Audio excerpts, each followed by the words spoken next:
Hello दोस्तों, आपके अपने YouTube चैनल चलिए जानते हैं इंडिया में बहुत बहुत स्वागत है दोस्तों। और आरबीआई की तरफ से आज रात 8 बजे एक न्यूज आई है जहां पर बोला गया है कि 2000 के नोट्स सर्कुलेशन से वापस लेने का फैसला किया गया है दोस्तों। और ये जो डेट है वो 23 मई से आप अपने नोटों को बैंक में जमा या एक्सचेंज करा सकते हैं। आपके दिमाग में कई सारे सवाल आ रहे होंगे, तो उन सभी सवालों के जवाब मैं आपको एक एक करके दूंगा और कोशिश करूंगा कि आपके सभी सवालों के जवाब आप तक पहुंच सके।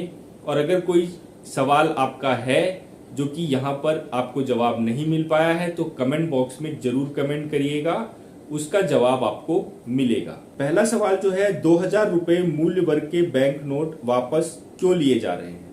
तो दोस्तों, इन नोटों को वापस लेने की वजह सिंपल सी है, क्योंकि 2016 में जब नोटबंदी की गई थी तो नोटों के सर्कुलेशन को बढ़ाने के लिए ही 2000 के नोटों की छपाई की गई थी, जो कि 2018 आते आते बंद कर दिए गए थे। 2000 के नोट नए आने छपने बंद हो चुके थे।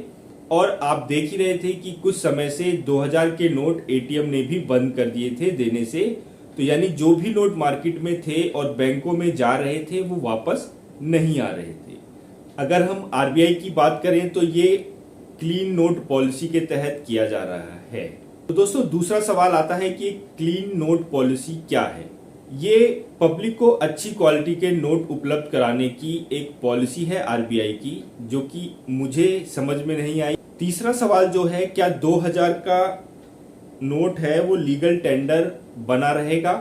तो हाँ दोस्तों, अगर आपके पास 2000 रुपए का नोट है तो वो एक तरीके से लीगल टेंडर है, यानी उसकी मान्यता रद्द नहीं है, वो आप यूज कर सकते हैं लेन देन के तौर पर। सवाल है, क्या सामान्य रूप से इसका लेन देन किया जा सकता है 2000 के नोटों का? आप अपने जो 2000 के नोट हैं वो लेन देन के रूप में इस्तेमाल कर सकते हैं। उन्हें 30 सितंबर 2023 तक आप इस्तेमाल में ले सकते हैं। बाकी जितने भी नोट हैं वो तब तक बैंकों में पहुंच जाने चाहिए, यही आरबीआई की गाइडलाइन है। पांचवा सवाल ये आता है कि अपने पास रखे 2000 नोटों का क्या करें? आप अपने पास मौजूद 2000 के नोटों को एक्सचेंज और जमा करा सकते हैं। अगर हम बात करें तो इसकी जो अंतिम तिथि है वो 30 सितंबर 2023 तक आरबीआई ने घोषणा की हुई है कि आप अपने नोटों को बैंकों में इस तारीख तक जमा या एक्सचेंज करा सकते हैं। छठा सवाल है कि क्या बैंक में जो खाता है उसमें 2000 के जो नोट हैं वो कितने जमा किए जा सकते हैं?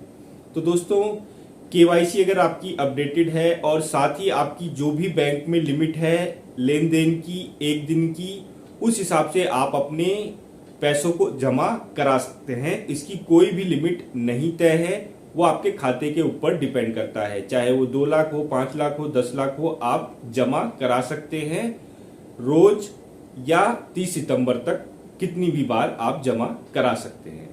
सातवां जो क्वेश्चन है वो ये है कि 2000 के नोटों को एक्सचेंज करने की क्या लिमिट है?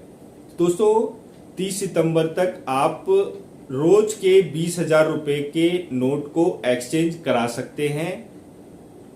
आठवां सवाल ये आता है दोस्तों, क्या बिजनेस कॉरेस्पॉन्डेंट के जरिए 2000 रुपए के नोटों को बदला जा सकता है? तो दोस्तों, इसका जवाब है कि आप बदल सकते हैं, लेकिन उसकी जो लिमिट होगी वो 4000 रुपए ही तय है। नौवां सवाल है कि किस तारीख से आप नोटों को एक्सचेंज करा सकते हैं? तो अगर बैंकों की बात करें तो उसकी व्यवस्था की जा रही है और व्यवस्था के लिए 23 मई तक का सभी बैंकों को निर्देश जारी है कि आप 23 मई 2023 तक अपने बैंकों की जो व्यवस्था है उसको सही कर लें, ताकि कोई दिक्कत ग्राहक को ना आए। 10वां सवाल ये आता है कि क्या बैंक के जो नोट बदलने हैं वो उसी खाते या उसी बैंक के अंदर जाकर के बदल सकते हैं, एक्सचेंज कर सकते हैं? तो दोस्तों, ऐसा नहीं है।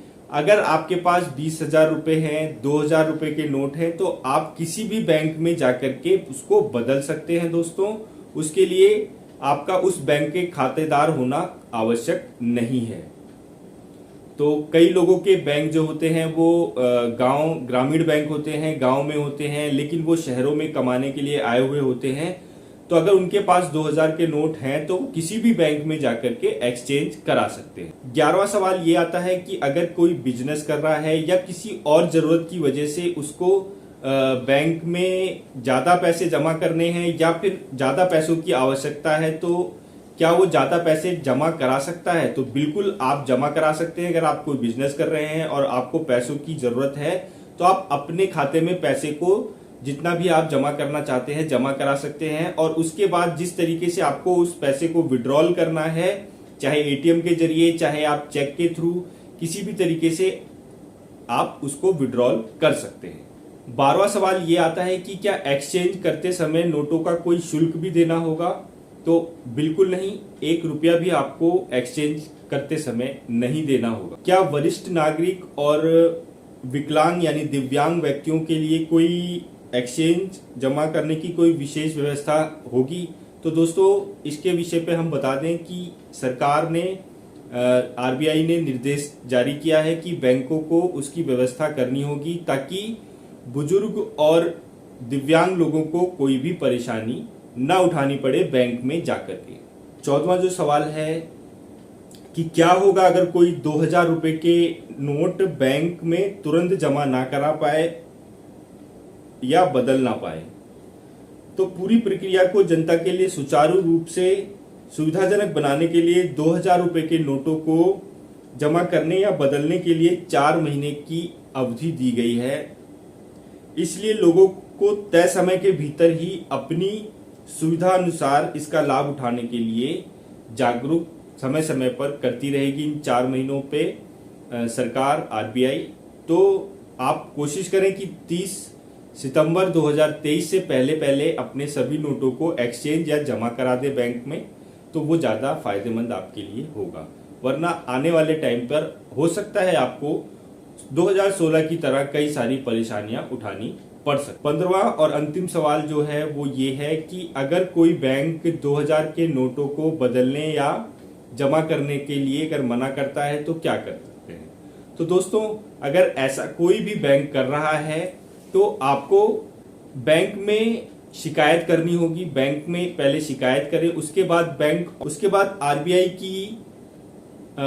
की साइट पर जाकर के भी आप शिकायत कर सकते हैं, और इनके शिकायत के कई सारे नंबर्स आपको बैंकों में मिल जाएंगे, तो वहां पर भी आप शिकायत कर सकते हैं। 30 दिनों के भीतर आपकी शिकायत का जो जवाब है वो आपको मिल जाएगा और उस शिकायत को सुलझा भी दिया जाएगा बैंक की तरफ से। तो दोस्तों ये वीडियो आपको अच्छी लगी हो तो लाइक करिएगा, शेयर करिएगा, मेरे चैनल को सब्सक्राइब करिएगा, और कोई भी सवाल अगर आपका रह गया है तो कमेंट बॉक्स में कमेंट करके जरूर पूछें, उसका जवाब मैं आपको जरूर दूंगा। जय हिंद, जय भारत।